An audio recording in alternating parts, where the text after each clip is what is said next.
며느라, 이게 대체 뭐니? 말순 씨가 핸드폰 화면을 며느리 지영이에게 보여줬습니다. 파출부 아줌마라고 저장된 자신의 번호를 말이에요.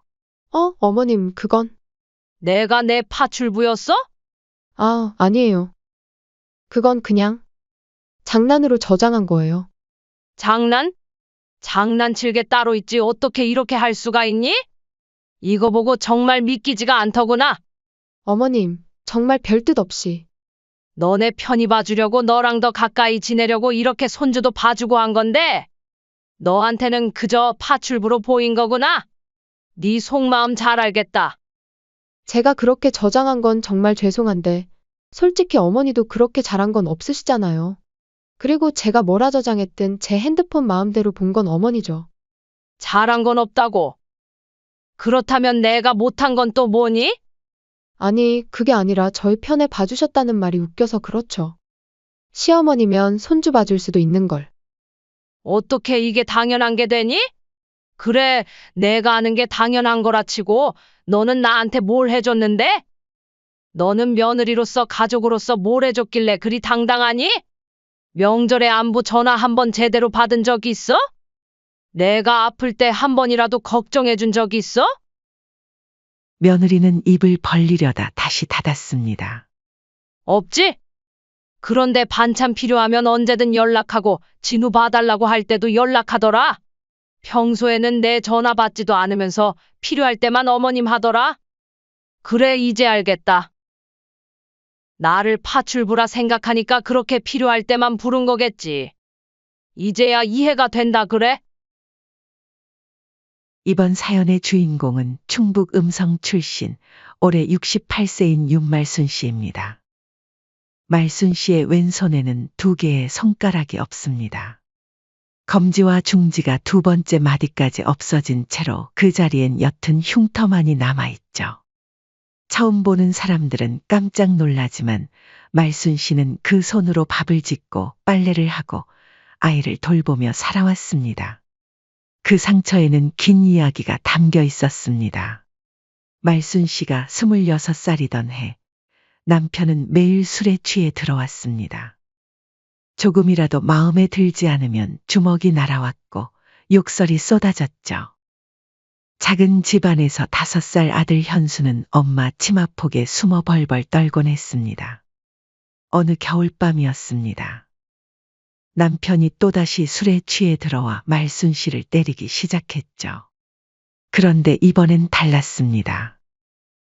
현수가 아빠를 말리려다 함께 넘어지면서 머리를 다쳤거든요. 이러다 진짜 우리 둘 다 사단 나겠다. 그날 밤 말순 씨는 아들을 품에 안고 집을 나왔습니다. 새벽 4시 눈이 내리는 추운 겨울이었죠. 가진 건 통장에 있던 10만 원과 아들의 작은 가방 하나뿐이었습니다. 현수야, 우리 어디로 갈까? 기차역에서 말순 씨는 가장 가까운 곳에 표를 샀습니다. 경기도 안성이었죠. 그렇게 모자는 전혀 아는 사람 없는 낯선 도시로 향했습니다. 안성역에 내려서 말순 씨가 처음 한 일은 일자리를 구하는 것이었습니다. 5살 아이를 키우려면 당장 돈이 필요했거든요. 임시직이라도 일당이라도 상관없었습니다. 아이 있으시면 일하기 힘들 텐데요. 애 아프면 어떻게 하실 거예요? 10곳을 찾아다녀도 번번이 거절당했습니다. 하지만 말순 씨는 포기하지 않았죠. 21번째 찾아간 공장에서 드디어 일자리를 얻었습니다. 새벽 5시에 출근해서 밤 9시에 퇴근하는 고된 일이었지만 말순 씨는 감사했습니다. 현수를 키울 수 있는 돈을 벌 수 있었으니까요. 그렇게 2년을 버텼습니다.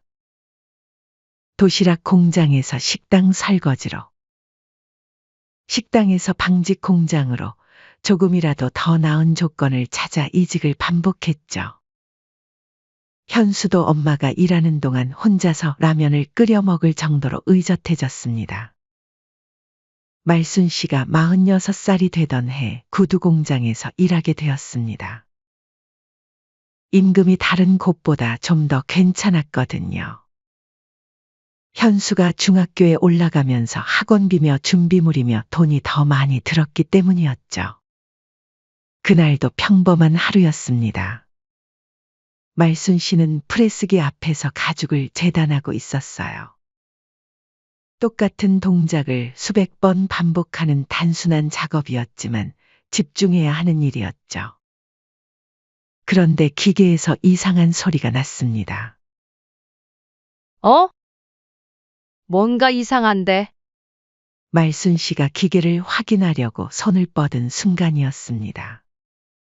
갑자기 프레스기가 오작동을 일으키며 내려왔죠. 아! 비명과 함께 말순 씨의 왼손이 기계에 끼었습니다. 검지와 중지 두 손가락이 두 번째 마디까지 다쳤어요. 응급실로 실려간 말순 씨는 의식을 잃었다 깨어났습니다. 붕대로 감긴 왼손을 보며 현실이 믿어지지 않았죠.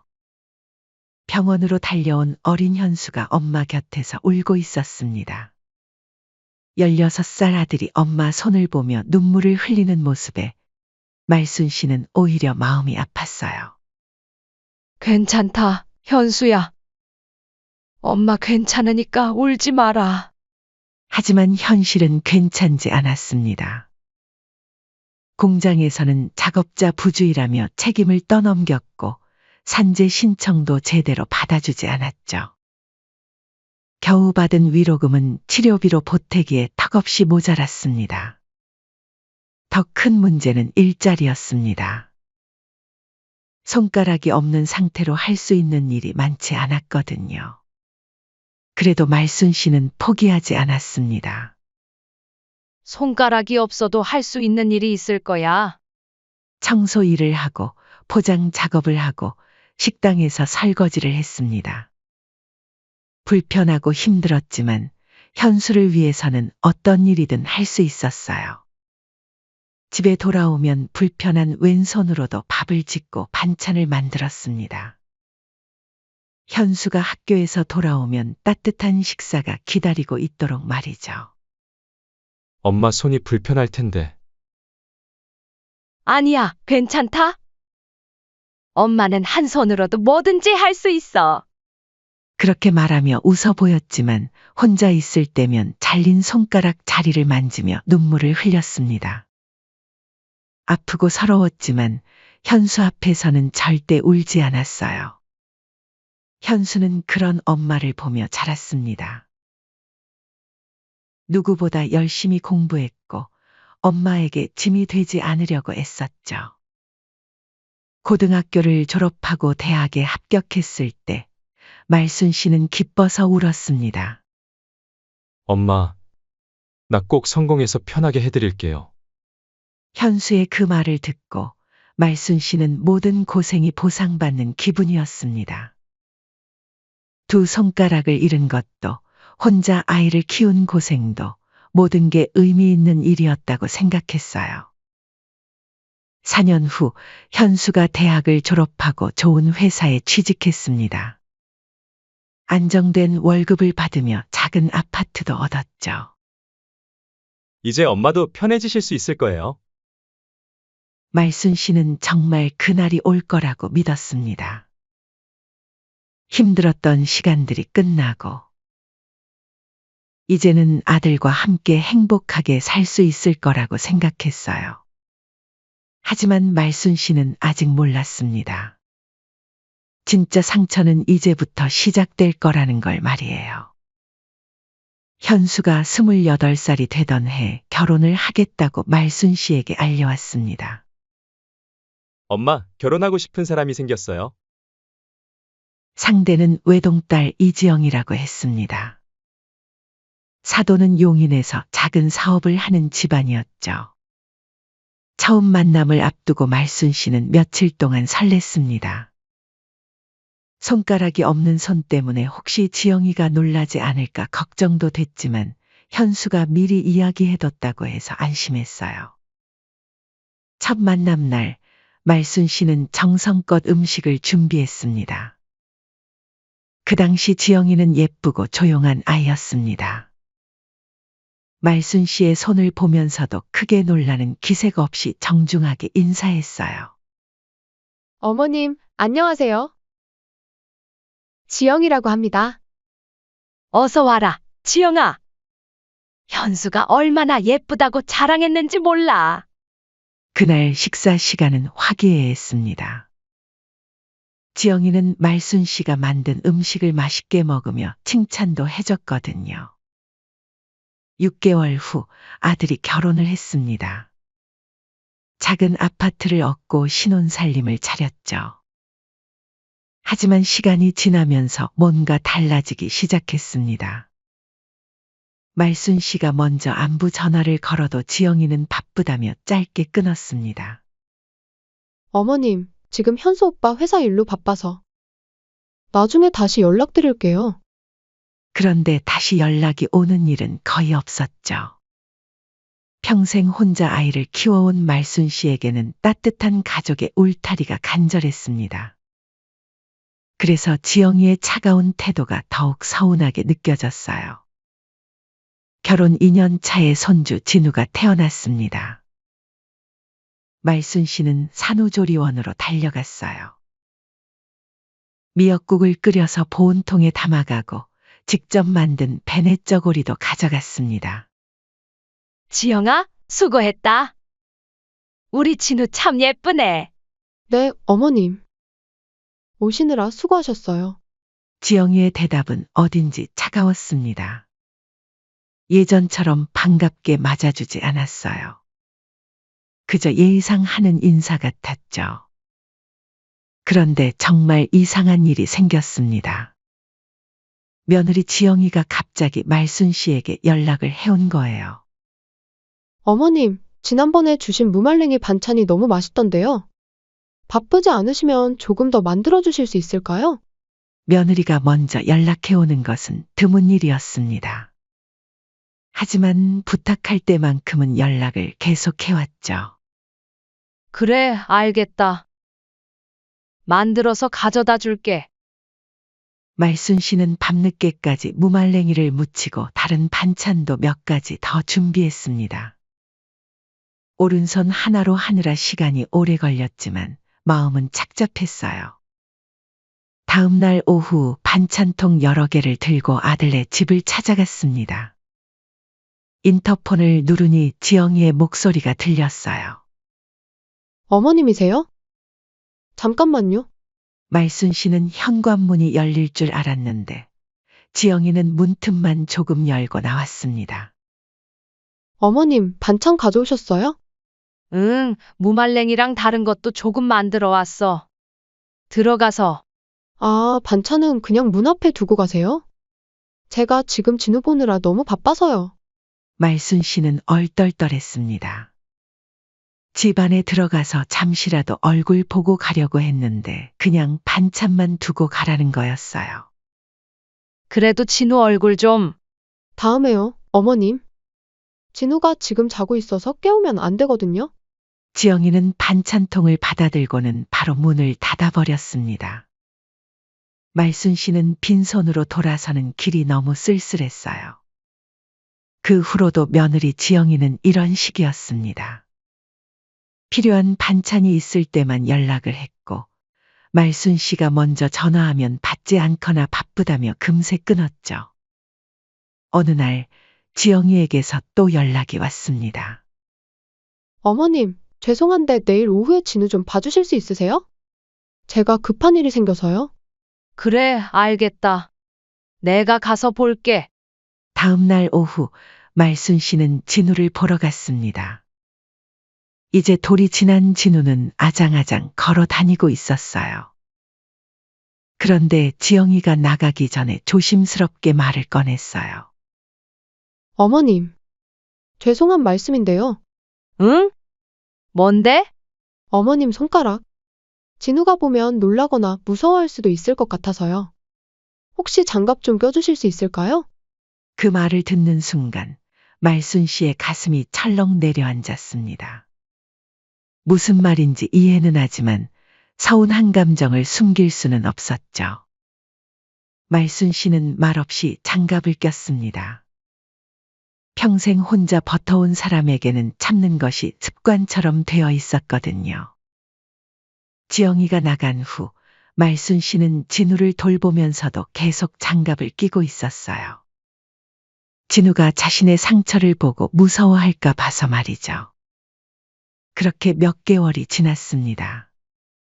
지영이는 필요할 때만 말순 씨에게 연락했고 말순 씨는 그때마다 묵묵히 도와줬어요. 반찬을 만들어다 주고 진우를 봐주고 집안일도 도와줬습니다. 하지만 뭔가 이상했습니다. 가족 같은 느낌이 전혀 들지 않았거든요. 어느 날 말순 씨가 진우를 보고 있는데 지영이가 친구와 전화 통화를 하는 소리가 들렸습니다. 응, 시어머니가 와서 애 봐주고 있어. 편하긴 한데. 내가 돌아오면 그냥 돌아가셨으면 좋겠는데 자꾸 더 있을라 하셔서 불편하긴 해.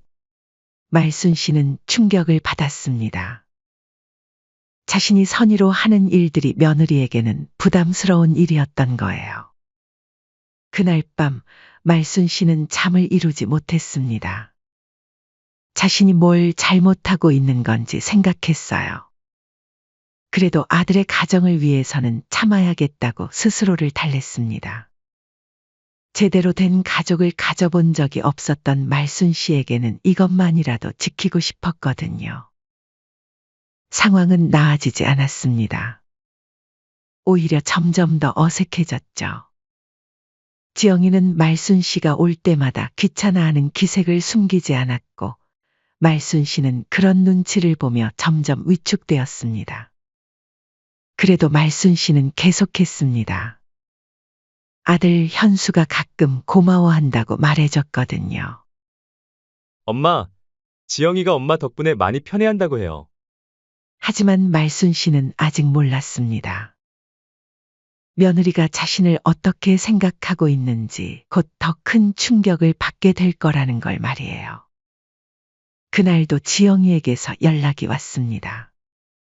어머님, 급한 일이 생겨서 진우 좀 봐주실 수 있으세요? 2시간 정도만요? 말순 씨는 늘 그랬듯 알겠다고 답했습니다. 아들네 집에 도착해보니 며느리가 바쁜 듯 준비를 하고 있었어요. 어머님, 진우 기저귀는 여기 있고요. 우유는 냉장고에 있어요. 2시간 후에 올게요. 알겠다. 다녀와라. 지영이는 급하게 나가면서 핸드폰을 거실 소파에 두고 갔습니다. 1시간 정도 지났을 때 진우가 보채기 시작했어요. 기저귀를 확인해봐도 괜찮고 배고픈 것 같지도 않았습니다. 뭔가 다른 걸 찾는 것 같았어요. 뭘 찾는 거니, 진우야? 진우는 자꾸 소파 쪽을 가리키며 울었습니다. 혹시 지영이에게 전화해서 물어봐야 하나 싶어 말순 씨는 핸드폰을 집어들었어요. 그렇게 며느리에게 전화를 걸었는데 소파에 있던 며느리 핸드폰이 울렸어요. 정신없이 나가더니만 핸드폰도 두고 갔나 보네. 그런데 화면에 이상한 게 보였습니다. 파출부 아줌마.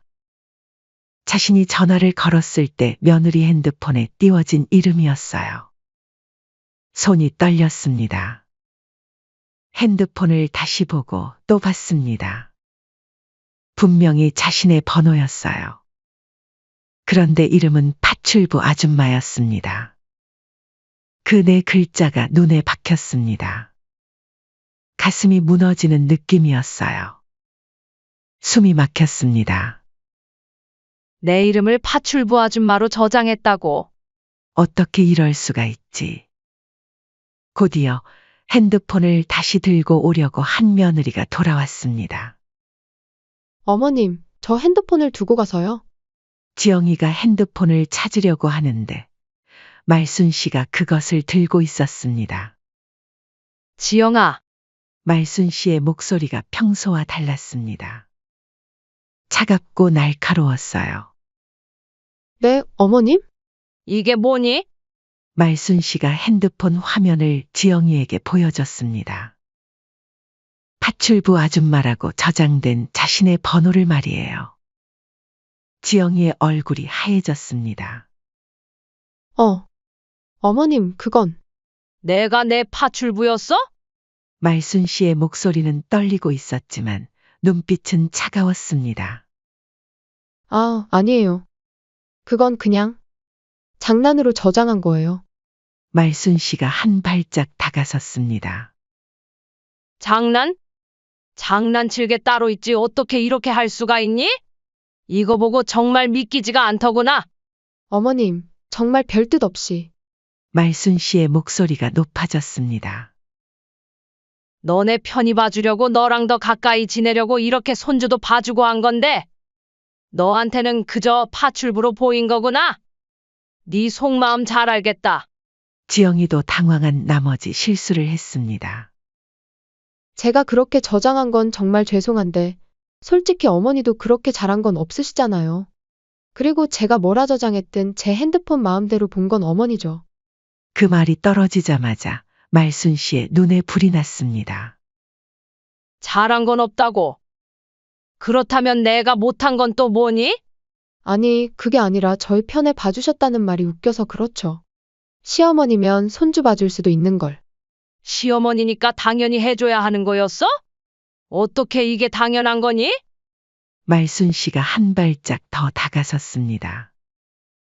그래, 내가 아는 게 당연한 거라 치고 너는 나한테 뭘 해줬는데? 너는 며느리로서 가족으로서 뭘 해줬길래 그리 당당하니? 명절에 안부 전화 한 번 제대로 받은 적 있어? 내가 아플 때 한 번이라도 걱정해 준 적 있어?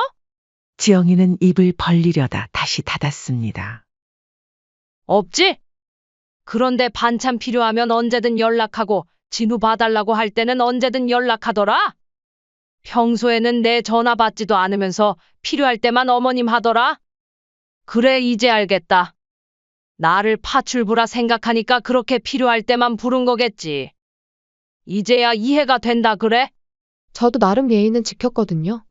솔직하게 말해서 어머니하고 제가 가족도 아닌데 그만하면 예의 지키고 며느리 노릇한 거죠. 말순 씨가 어이없다는 듯 웃었습니다. 예의? 반찬 문 앞에 두고 가라는 게 예의였어? 내가 왜 너한테 이것저것 챙겨줬는지 아니? 가족이 되고 싶어서야. 진짜 가족 말이야. 말순 씨의 눈에서 눈물이 맺혔습니다. 평생 제대로 된 가족 한 번 못 가져본 내가 너랑 현수랑 진우랑 진짜 가족 되고 싶어서 그랬던 거야. 그런데 너는 나를 파출부 아줌마로 저장해 놨더라. 지영이가 변명하려 했습니다. 어머님, 정말 장난이었어요. 그냥 친구들이랑 이야기할 때. 그럼 너는 친구들한테 나를 어떻게 소개했는데? 우리 파출부 아줌마 가라고 했어? 그런 게 아니라. 그런 게 아니라 뭐?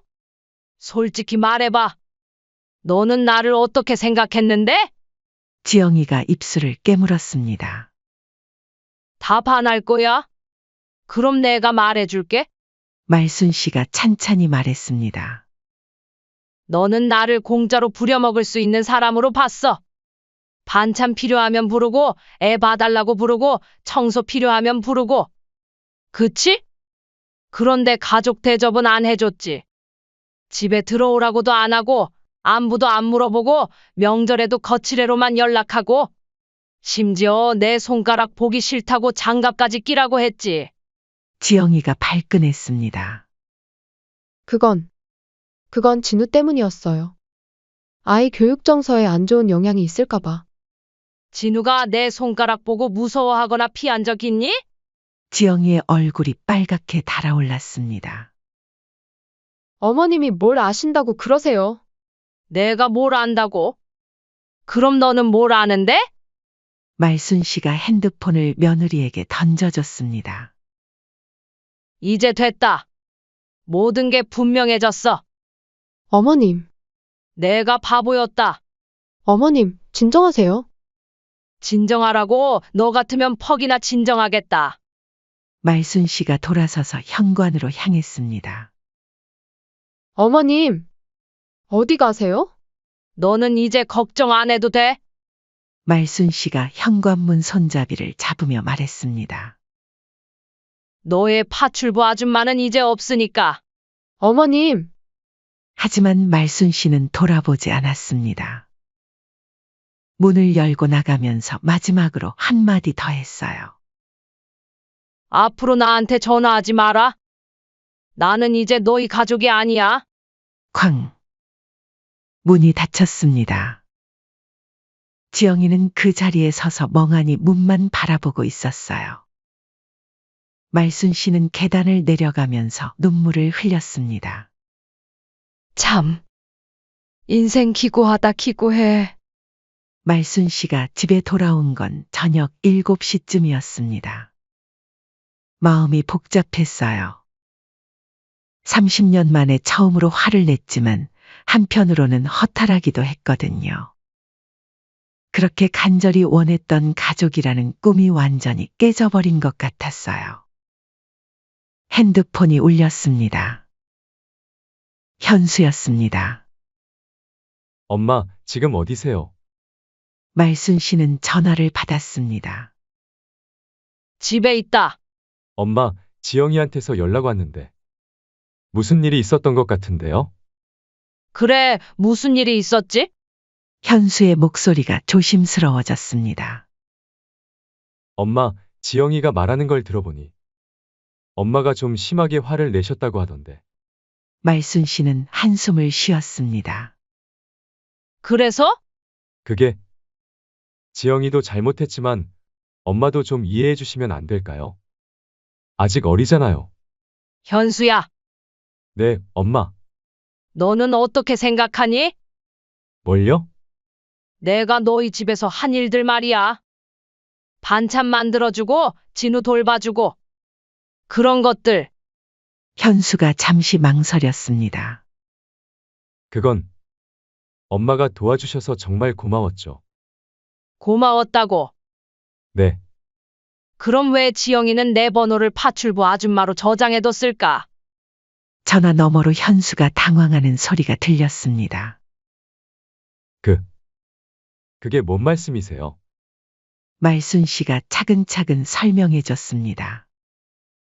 지영이의 핸드폰에서 본 것, 그동안 자신이 어떤 대우를 받았는지, 오늘 있었던 일까지. 한참 동안 침묵이 흘렀습니다. 엄마, 응? 그건 지영이가 잘못했네요. 근데 엄마도 너무 심하게 화내신 것 같아요. 말순 씨는 믿을 수가 없었습니다. 뭐라고? 엄마, 솔직히 말씀드리면 엄마 때문에 제가 처가에서 얼마나 눈치 보이는지 아세요? 결혼할 때도 장인어른, 장모님이 엄마 손가락 일로 얼마나 걱정하셨는지. 그래도 제가 괜찮다고 설득해서 결혼한 건데. 엄마, 죄송하지만 이렇게 지영이랑 싸우고 연락 끊고 그러면 제 입장은 어떻게 되는 거예요? 너 입장? 네, 저는 그 사이에서 어떻게 해야 하는 거예요? 처가에서 뭐라고 할지. 말순 씨가 믿을 수 없다는 듯 웃었습니다. 그래, 너는 내 입장만 중요하지? 엄마, 그런 뜻이 아니라. 아니야, 맞는 말이야. 내 입장이 제일 중요하지. 너도 나를 부끄러워하고 있었구나? 현수가 당황했습니다. 엄마, 오해세요. 오해가 아니야. 분명하게 말해줘서 고맙다. 엄마, 그리고 현수야, 하나 더 물어볼게. 네. 내 입장이 어떻게 되느냐고 했지? 그럼 그동안 내 입장은 생각해 본 적 있니? 반찬 문 앞에 두고 가라고 할 때, 장갑 끼라고 할 때, 파출부 아줌마로 취급받을 때, 내 기분은 한 번이라도 생각해 봤니? 현수가 아무 말도 못했습니다. 한 번도 생각 안 해봤지? 엄마, 죄송해요. 미안하다고 하지 마라. 이제 와서 미안하다고 하면 뭐해? 엄마, 제가 지영이한테 잘 이야기해 볼게요. 사과하라고 할게요. 그런데 말순 씨의 대답은 현수가 예상하지 못한 것이었습니다. 사과받고 싶지 않아. 엄마, 그게 무슨. 말순 씨의 목소리가 단호했습니다. 현수야, 엄마가 그동안 바보였다. 엄마, 나는 너희가 나를 가족으로 생각해 줄 거라고 믿었어. 그런데 너희한테 나는 그냥 편리한 사람이었구나? 말순 씨가 쓸쓸하게 웃었습니다. 엄마, 그런 게 아니라 저희가 너무 바빠서. 바빠서? 말순 씨의 목소리에 힘이 들어갔습니다. 바쁘면 안부 전화 한 통 못해? 바쁘면 명절에 인사도 못해? 현수야, 며느리만 그런 게 아니야. 너도 엄마가 아플 때 한 번이라도 병원에 같이 가자고 한 적 있니? 없지. 왜냐하면 나는 너희한테 도움을 주는 사람이지 도움이 필요한 사람이 아니었으니까. 현수의 목소리가 작아졌습니다. 엄마, 죄송해요. 제가 생각이 짧았어요. 그런데 이번에도 말순 씨의 반응은 달랐습니다. 미안하다고 해서 해결될 일이 아니야. 현수야, 엄마는 이제 지쳤어. 말순 씨의 목소리가 지쳐 있었습니다. 지영이가 미안하다고 해도 내가 미안하다고 해도 이미 마음이 다 상했어? 그럼 어떻게 하면 되는데요? 모르겠다. 시간이 필요할 것 같아. 며칠 후 현수가 직접 집까지 찾아왔습니다. 며느리는 여전히 얼굴 한 번 안 비쳤죠. 엄마, 지영이가 정말 반성하고 있어요. 이름도 다시 바꿨고, 앞으로 정말 잘할 거라고 해요. 말순 씨는 현수를 맞아주었지만 예전처럼 반갑지는 않았어요. 그래, 알겠다. 엄마, 그럼 다시 예전처럼. 현수야, 엄마는 이제 내 인생을 살려고 해. 무슨 말씀이세요? 그동안 너희 인생만 생각하고 살았어. 이제는 내가 하고 싶은 일 하면서 살고 싶어. 현수가 당황했습니다. 엄마, 저희가 뭘 잘못했는지 말씀해 주세요. 고칠게요. 고치고 말고의 문제가 아니야. 말순 씨가 한숨을 쉬었습니다. 현수야, 엄마 벌써 68살이야. 생각을 해보니까 여지껏 너 뒷바라지하고 나를 위해 살아본 적이 없더구나. 이제 노년기에도 접어들었고 남은 시간이 얼마나 될까? 엄마, 무슨 소리세요? 그 시간을 내가 원하는 대로 살고 싶어. 너희 눈치 보지 말고. 일주일 후 말순 씨는 정말로 모든 걸 정리했습니다. 안성의 집을 팔고 짐을 정리했어요. 말순 씨는 충북 음성의 작은 시골집으로 돌아갔습니다. 혼자 사는 집은 조용했지만 이상하게 평화로웠어요. 아무도 자신을 부르지 않았고 아무도 자신에게 무언가를 요구하지 않았습니다. 작은 텃밭을 만들어 채소를 기르기 시작했어요. 오른손 하나로는 힘들었지만 천천히 해나가니 할만했습니다. 어느 날 저녁 라디오에서 흘러나오는 옛날 노래를 들으며 말순 씨는 혼잣말을 했습니다. 그렇게 시간이 흘러 어느덧 71살이 된 말순 씨는 이제 정말 자유로웠습니다. 누구에게도 휘둘리지 않고 누구의 눈치도 보지 않고 오롯이 자신만을 위해 사는 삶. 그것이 그녀가 71년 만에 찾은 진짜 행복이었습니다. 창밖으로 보이는 텃밭에서는 그녀가 심은 꽃들이 예쁘게 피어 있었고 바람에 살랑살랑 흔들리고 있었습니다. 말순 씨는 그 꽃들을 보며 만족스럽게 미소를 지었습니다. 그렇게 가족이 가지고 싶었고 가족을 지키고 싶었는데 나한테는 과분한 거였나 보다. 지금 이대로 감사하며 만족하고 살면 됐지 뭐. 그리고 그날 밤 그녀는 오랜만에 정말 깊이 잠들었습니다. 아무 걱정도 아무 눈치도 없는 평화로운 잠을 말이에요.